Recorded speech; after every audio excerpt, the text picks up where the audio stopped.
दलितों का साथ अत्याचार, युवाओं के साथ अत्याचार, किसानों के साथ अत्याचार, इसको जवाब देने का मौका है तो 25 तारीख को है और 3 तारीख को गोवर्धन को फिर से एमएलए बना करके आपने भेजना है। इसकी आपने मित्रों, एक बात और मैं बता देता हूं, मैं इसके बाद फतेहपुर जाऊंगा। मामला सिर्फ दौद का नहीं है, मामला सिर्फ सीकर का नहीं है, मामला सारे राजस्थान का है। आपको एक बात मैं बता देता हूं, जहां जहां कांग्रेस रहेगी वहां वहां भ्रष्टाचार रहेगा, जहां जहां कांग्रेस रहेगी वहां लूट होगी, जहां कांग्रेस होगी वहां घोटाला होगा, जहां कांग्रेस होगी वहां घपला होगा, जहां कांग्रेस होगी वहां अत्याचार होगा, जहां कांग्रेस होगी वहां व्यभिचार होगा, जहां कांग्रेस होगी वहां छलावा होगा, जहां कांग्रेस होगी वहां धोखा होगा। और जहां भारतीय जनता पार्टी का कमल होगा वहां विकास होगा, जहां भारतीय जनता पार्टी का कमल होगा वहां तरक्की होगी, जहां भारतीय जनता पार्टी का कमल होगा वहां देश और प्रदेश आगे बढ़ेगा। और मैं जब ये कहता हूं तो कहने के लिए नहीं कहता हूं, जब मैं भ्रष्टाचार की बात करता हूं, बताओ कांग्रेसियों ने पनडुब्बी घोटाला किया था कि नहीं किया था? किया था कि नहीं किया था? गगन ने हेलीकॉप्टर का घोटाला किया था कि नहीं किया था? 2G का घोटाला किया था कि नहीं किया था? कोयला का घोटाला किया था कि नहीं किया था? चावल का घोटाला किया था कि नहीं किया था? इन कांग्रेसियों ने न आकाश छोड़ा, न समुद्र छोड़ा, न पाताल छोड़ा, न धरती छोड़ी, कोई लोक नहीं छोड़ा, कोई जगह नहीं छोड़ी जहां भ्रष्टाचार नहीं। आप बताइए, गहलोत सरकार ने वृद्धावस्था पेंशन में भ्रष्टाचार किया कि नहीं किया? बताओ भैया, भ्रष्टाचार किया कि नहीं किया? मालूम है कितने का? 450 करोड़ रुपए का। आप बताइए भैया, जरा साथ बैठो,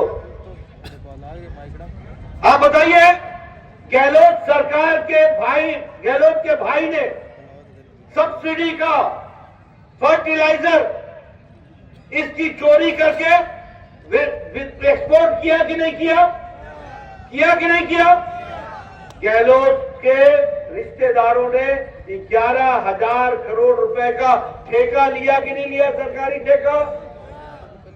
गहलोत सरकार में योजना भवन में बताओ 2.5 करोड़ रुपए मिले कि नहीं मिले? आप बताओ, गहलोत सरकार में योजना भवन में 1 किलो सोना मिला कि नहीं मिला? ये कैसी सरकार है? कार्यालय में, सचिवालय में सोना मिले, 2.5 करोड़ रुपए मिले और उसका नाम लेना कोई ना हो, ऐसा भ्रष्टाचार, इस तरीके का अनाचार। मित्रों, मैं आपसे जानना चाहता हूं, आज दुख के साथ मुझे कहना पड़ता है कि महिला उत्पीड़न में राजस्थान नंबर 1 पर आ गया है। हमारी बहनें बैठी हैं, आज दुख के साथ कहना पड़ता है। और क्या कहना चाहूंगा कि आज राजस्थान रेप में, बलात्कार में नंबर 1 पर खड़ा हो गया।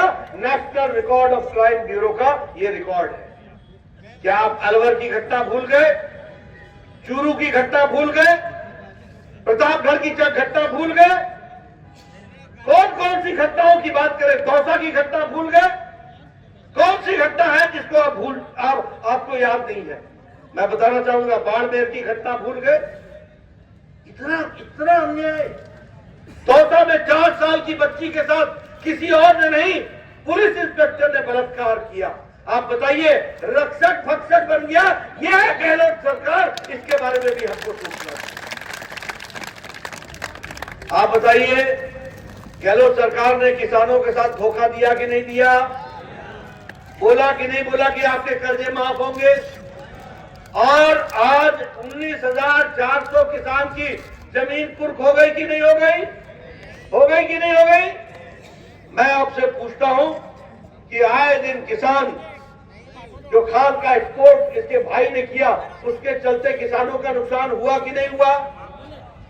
और अगर मैं धार्मिक उन्माद की बात करूं और धार्मिक उन्माद की चर्चा करूं तो मैं आपसे पूछना चाहता हूं, आप बताइए, रामनवमी पर शोभा यात्रा को रोका था कि नहीं रोका था? गहलोत सरकार ने रोका था कि नहीं? कांवड़ यात्रा रोकी थी कि नहीं रोकी थी? 300 साल पुराना शिवालय, शिव का मंदिर बुलडोजर से ढाया था कि नहीं ढाया था? आप बताइए कि सर गर्दन से जुदा ये नारे लगे कि नहीं लगे? सर तन से जुदा ये नारे लगे कि नहीं लगे?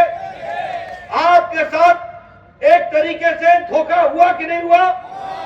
मैं चाहूंगा इसका जवाब 25 तारीख को अच्छे से बटन दबाकर कमल के निशान को जिताइए, गोवर्धन जी को जिता सकते।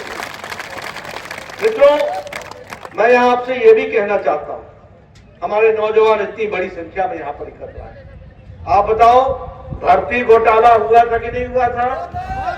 पटवारी के लिए तुम लोगों ने परीक्षा दी थी कि नहीं दी थी? और पेपर लीक हुआ था कि नहीं हुआ था? पुलिस कर्मियों के भर्ती में पेपर लीक हुआ कि नहीं हुआ? और उसी के साथ साथ वन रक्षक के पेपर लीक हुआ कि नहीं हुआ? गोवर्धन जी बोल रहे थे 18 पेपर लीक हुआ है। मैं गोवर्धन जी को करेक्ट करना चाहता हूं, सही बताना चाहता हूं, 19 पेपर लीक हुए। 19 पेपर लीक हुए। बोलो, ऐसी सरकार को रहने देना है क्या? ऐसी सरकार रहेगी क्या? मित्रों, इसलिए मैं आपको बताना चाहता हूं, आप बताइए। तो मैंने आपको बताया ना कि जहां कांग्रेस है वहां भ्रष्टाचार है, जहां कांग्रेस है वहां अनाचार है, जहां कांग्रेस है वहां व्यभिचार है। अब मैं आपको बताना चाहता हूं, बताइए, जब मैंने कहा कि बीजेपी का मतलब है विकास, बीजेपी का मतलब है विकास, आप बताइए मोदी जी के राज में विकास हुआ कि नहीं हुआ? देश आगे बढ़ा कि नहीं बढ़ा? आज दुनिया में भारत 5वें नंबर की अर्थव्यवस्था बन गया है कि नहीं बन गया है? और आपने गोवर्धन जी को जिताना, 2024 में फिर से मोदी जी की सरकार लाना, भारत 2 साल के अंदर तीसरा अर्थव्यवस्था बन जाएगी, तीसरी सबसे बड़ी अर्थव्यवस्था। आप देखिए, आप बताइए, प्रधानमंत्री आवास योजना मोदी जी ने 4 करोड़ मकान बनाए कि नहीं बनाए? और इस गहलोत ने 9 लाख मकान आपके रोक दिए। मोदी जी ने कहा था कि 20 लाख मकान राजस्थान में बनाएंगे। बताओ, 25 तारीख को आप वोट डालेंगे, फिर से 20 लाख मकान बंद करके रहेंगे। ये भी मैं आपको बताना चाहता हूं। आप बताइए, मोदी जी के नेतृत्व में 80 करोड़ की जनता को 5 किलो गेहूं या 5 किलो चावल मिल रहा है कि नहीं मिल रहा है? मिल रहा है कि नहीं मिल रहा है? और आज भारत की गरीबी मोदी जी के राज में 9 साल में 13.5 करोड़ लोग गरीबी की रेखा से ऊपर उठ गए हैं, ऊपर उठ गए। मुझे बता रहे थे गोवर्धन जी कि यहां कम्युनिस्टों का बड़े समय राज रहा है। मैं कम्युनिस्टों से पूछना चाहता हूं, कभी तुमने गरीब का भला किया था? कहीं भी भला किया था?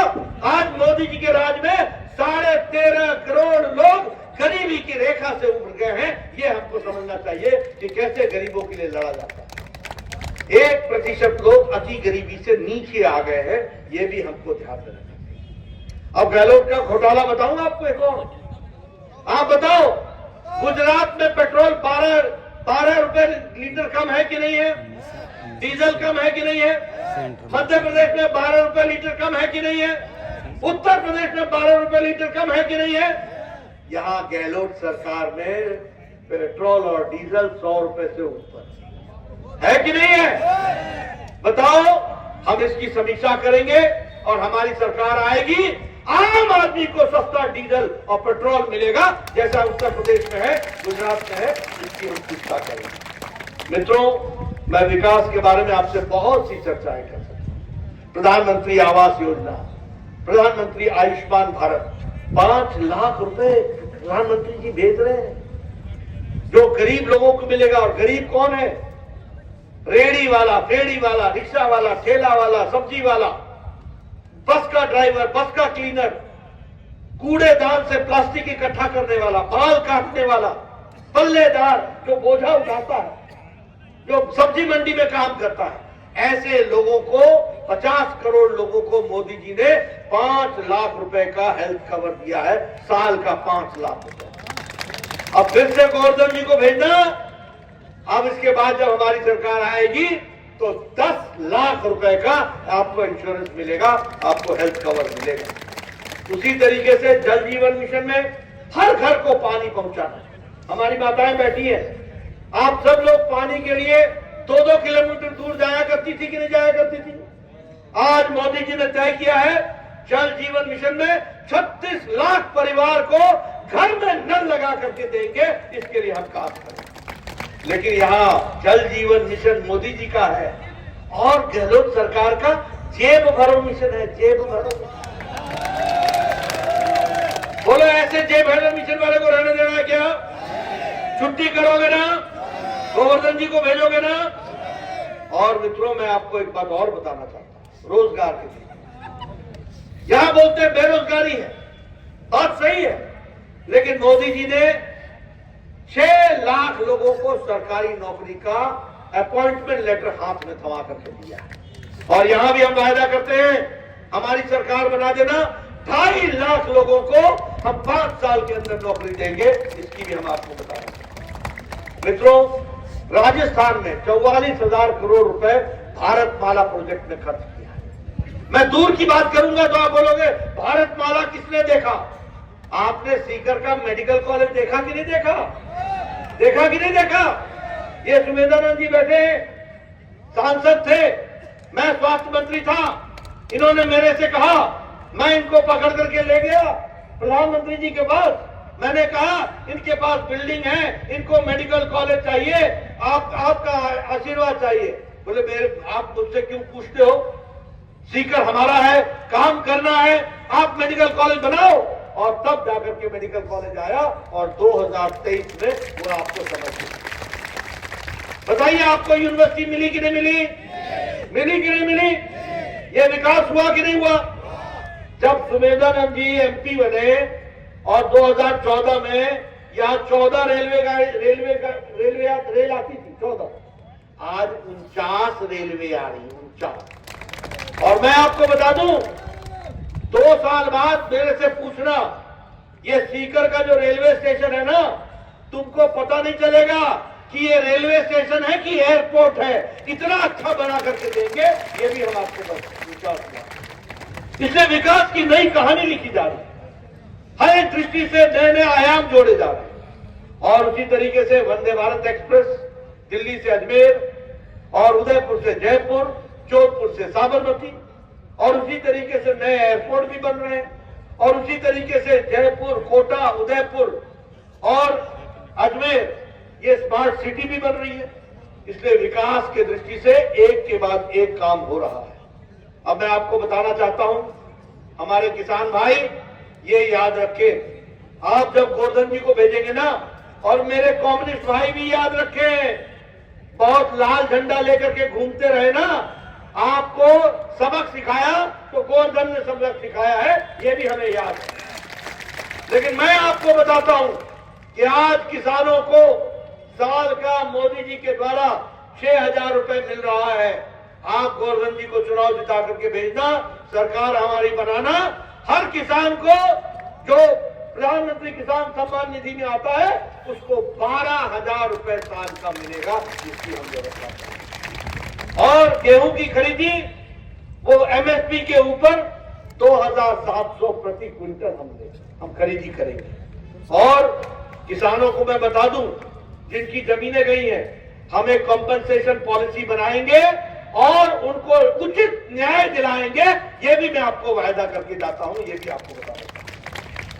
हमारी माताएं बैठी हैं, मैं आपको बताना चाहता हूं, एक तो आपको प्रति सिलेंडर अब 450 रुपए की सब्सिडी मिलेगी प्रति सिलेंडर, ये भी आप याद रखें। मैं बहनों को यह भी बताना चाहता हूं, जो हमारे गरीब परिवार की बहनें होंगी, बच्ची होगी, जिस दिन पैदा होगी उसी दिन हमारी सरकार 2 लाख रुपए का बॉन्ड उनके नाम पर करेगी। और जब वो 6वीं में पहुंचेंगी तो 6,000 रुपए साल का, जब वो 8वीं में पहुंचेंगी तो 8,000 रुपए साल का, जब वो 10वीं में पहुंचेंगी तो 12,000 रुपए साल का, जब कॉलेज जाएंगी तो 50,000 रुपए, और जब वो 21 साल की होगी तो 1 लाख रुपए उनके बैंक में डाल दिया जाएगा। इस तरीके से काम। जो बच्ची गरीब परिवार से है और मेरिट में आएगी तो 12वीं के बाद उसको एक स्कूटी मुफ्त में दी जाएगी। इसकी भी हम व्यवस्था करेंगे। इसलिए मित्रों, विकास की दृष्टि से, और ये जो प्रधानमंत्री गरीब कल्याण अन्न योजना है, ये योजना अगले 5 साल तक चलती रहे।